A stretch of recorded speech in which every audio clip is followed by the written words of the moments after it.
అందరికీ నమస్కారము. గత తరగతులలో మనము లా అనేటువంటి అక్షరం వరకు నేర్చుకోవడం జరిగింది నాన్న. అంటే అచ్చులతో పాటు ఒక్కొక్క తరగతిలో కొన్ని అక్షరాలు పరిచయం చేస్తూ మీకు ఈ తెలుగుని సులభంగా చదవడం రాయడం ఏ రకంగా చేయాలో నేను నేర్పించడం జరుగుతుంది.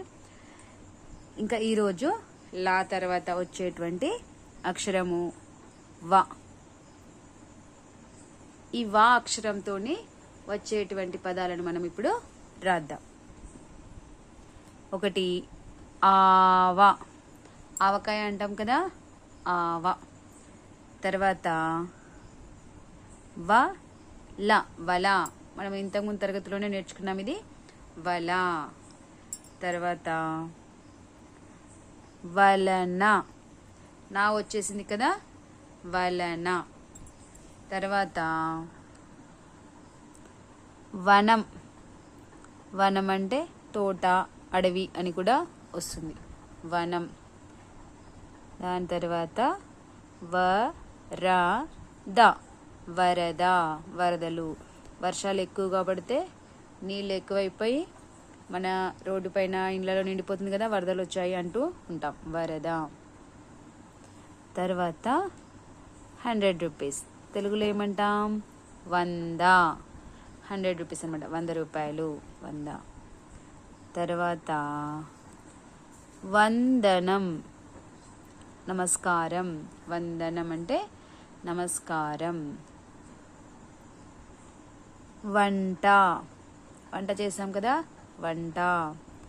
దేవుడు మనము ఏదైనా కోరిక కోరుకుంటే వరం ఇచ్చాడు అంటూ ఉంటాం కదా, వరం. తర్వాత వంగ. ఈ రకంగా మనము ఆలోచిస్తూ వెళ్తుంటే ఈ వా అనే అక్షరంతో వరుసగా పదాలు రాసుకుంటూనే వెళ్తాం. ఇంతకుముందు నేర్చుకున్న అక్షరాలతో పాటు కొత్త అక్షరం ఈరోజు ఆవ, వల, వలన, వనం, వరద, వంద, వందనం, వంట, వరం, వంగ. ఈ రకంగా అక్షరాలు చక్కగా మనము 1-2 సార్లు చదువుకున్నామంటే సులభంగా మనం గుర్తుపెట్టుకోవచ్చు. తర్వాత ష అనేటువంటి అక్షరం, ఈ ష, ఫస్ట్ ష, శనివారము అని రాస్తాం కదా, ఈ అక్షరంతోనే వస్తుంది అది, ష. శపథం, ఈ ధ సెకండ్ థ ఉంటుంది, శపథం. శపథం చేస్తున్నాను అంటారు, నేను ఈ పని చేసి తీరుతాను అని చెప్పేసి శపథం చేయడం. ఆశ, దేనిపైన ఆశ ఉంటే ఆశ అంటూ ఉంటాం కదా, ఆశ.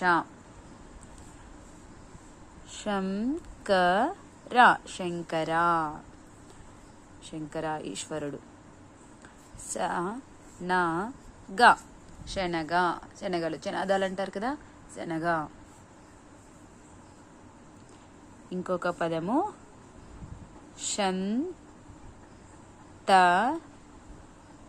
నం. తర్వాత శతకం, అంశ, శయనం, పడుకోవడం. ఇక్కడ అంశ అని రాయొచ్చు, తర్వాత అంశం కూడా. అంశం అంటే ఏదైనా ఒక టాపిక్, అంశ అంటే దీని అంశం నుంచి వచ్చింది అని చెప్పేసి చెప్తూ ఉంటాం కదా, అది. శరం, బాణం. శంఖం, ఇది సెకండ్ ఖానన్న, కక్క గగ్గ అట్లా శంఖం, ఓకేనా. ష తర్వాత ఇంకొక ష ఉంటుంది కదా, దీంతో మనకి వర్ణమాల అక్షరాలతో పాటు రాయాలి అంటే ఒక అక్షరం మాత్రమే ఉంటుంది, ఇది ష. ష అనేటువంటిది. ఉషా, ఉషా అనేటువంటి పేర్లు ఉంటాయి కదా, ఇంకా చాలా వస్తాయి, బట్ మనం ఈ ఆలతో నేర్చుకున్న పదాలు కాబట్టి ఉషా అనేటువంటి పదం మాత్రమే ఇప్పుడు రాస్తున్నాం మనము.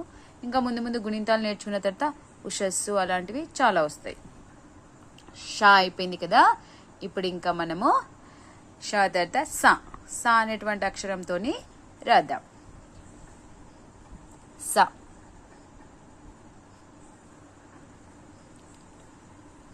సాతో సంత, మార్కెట్ అంటాం కదా, సంత. తర్వాత సంత, దీంతో పాటు కం రాసేస్తే సంతకం. సైన్ చేస్తాం కదా, సంతకం. సగం, సగం, హాఫ్ అన్నమాట, సగం. తర్వాత సా వా, వా అనేటువంటి అక్షరం ఇందాక నేర్చుకున్నాం కదా, రాకు సున్నా పెడితే రం, సవరం. ఇంకొకటి సమరం. అక్షరాలు కూడా నేను ఏ విధంగా రాస్తున్నానో ఆ రకంగా రాయాలి నాన్న. సమరం అంటే యుద్ధం.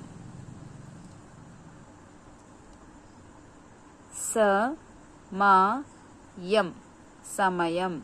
యా అక్షరానికి మనం పక్కన తలకట్టిస్తాము, మా అక్షరానికి ఇక్కడ సున్నా వరకు వచ్చి ఈ సున్నా పైన తలకట్టిస్తాం నాన్న. ఇది గుర్తుపెట్టుకొని చక్కగా ఈ రకంగా మనము రాయాలి. మా అంటే ఇలా రాయాలి, యా అంటే ఈ విధంగా రాయాలి. త, సమత, ఈక్వల్ అనమాట. వసంతం, వసంతం, వసంత ఋతువు ఉంటుంది కదా, వసంత అనేటువంటి పేర్లు కూడా ఉంటూ ఉంటాయి. వసంతం. వరస, ఇక్కడ సా అనేటువంటిది చివరిలో రాసాం, వరస, లైన్. సంహరణ, ఇక్కడ హ అనేటువంటి అక్షరము ఇక్కడ రాస్తాం మనం, ఇప్పుడు వస్తుంది. సా తర్వాత వచ్చేటువంటి అక్షరము హ, సంహరణ, చంపేయడం. సా తర్వాత ఇప్పుడు హ అక్షరం. హాతో పదాలు చూద్దాము. అచ్చులలో ఊ హ, ఊహ, ఊహించుకోవడం. అహం, అహం, నేను అని సంస్కృతిలో అహం అనేటువంటిది వస్తుంది. హంస, హాకు సున్నా పెడితే హంస, హంస. స్వాన్ అంటాం కదా, సరస్వతి మాత యొక్క వాహనము హంస. హసనం, హసనం అంటే నవ్వు అన్నమాట, నవ్వడం, హసనం.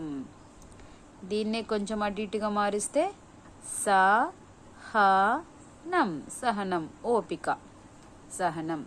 హ అక్షరంతో ప్రస్తుతానికి ఈ 5 అక్షరాలను మాత్రము నేర్చుకుందాము. ఇంకా ముందు ముందు గుణింతాలు వచ్చిన తర్వాత చాలా పదాలు వస్తూ ఉంటాయి.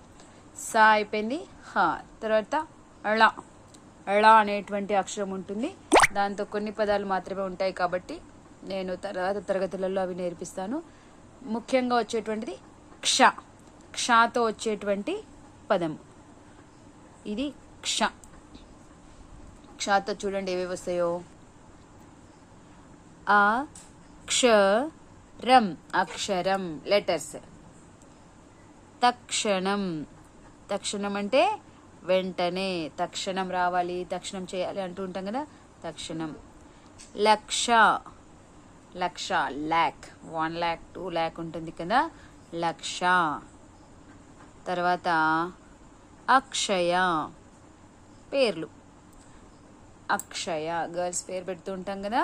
అక్షయం అంటే క్షయము కానటువంటిది, నశించినటువంటిది అనేటువంటి అర్థం కూడా ఉంటుంది. కక్ష. ఈ యొక్క పదాలను చక్కగా నేర్చుకుంటే మనము వర్ణమాల అక్షరాలన్నీ కూడా ఈ తరగతితో పూర్తయ్యాయినా.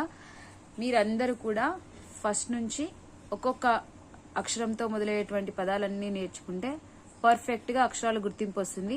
ఇవి గనక చక్కగా చదవడం రాయడం వచ్చిందంటే తర్వాత తరగతులలో నుంచి నేను గుణింతాలను సులభంగా ఏ రకంగా నేర్చుకోవాలి, ఆ పదాలు ఎలా ఏర్పడతాయి అనేవి నేర్పిస్తాను. ప్రతి ఒక్కరు కూడా ముఖ్యంగా ఇవన్నీ మీరు చక్కగా చదువుకొని నేర్చుకుంటారని అనుకుంటున్నాను.